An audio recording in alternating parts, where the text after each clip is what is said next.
Petrovdanske trke u prvom slavio Jago 14:8.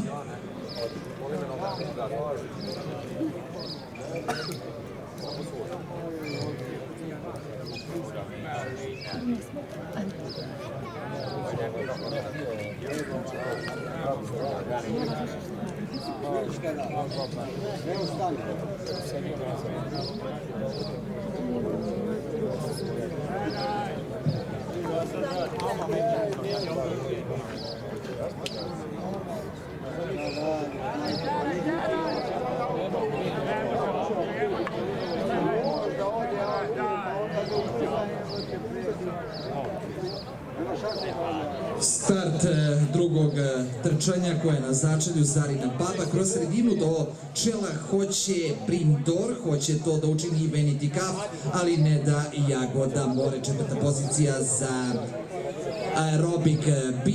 Na petom mestu su Uruskaf i Miško Pandić.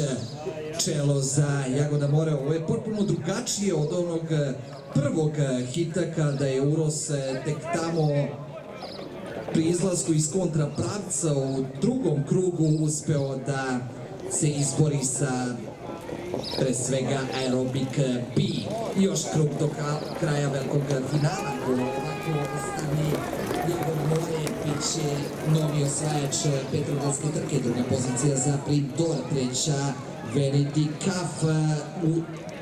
Iznutra je Aerobic B, peta pozicija za Uruskaf, na začelju Zarina Baba. I dalje sigurni na čelu, britki kao reč, Jagoda More i Andor Verep. Druga pozicija za sada u problemima tamo Vanity Cup. Idu napred Aerobic B i Uruskaf. Treća pozicija za Primdor. Na četvrtoj Uruskaf, između Primdor i Urusa je Aerobic B, ali i dalje na čelo ono što je najvažnije Jagoda More i Andor Verep. Sada je u skoku i Primdor sa Novicom Đorđevićem. Grlo broj 5 Primdor, isključenje, drugi galop. Idemo u završne metre Petrovdanske trke. Čelo i dalje za Jaga, druga pozicija za Aerobic, na trećem mestu je Uruskaf. Niko neće uhvatiti novog osvajača Petrovdanske trke. Jagoda More, Andor Verep, Aerobic B, Uruskaf, Vanity Cup, pa Zarina Baba.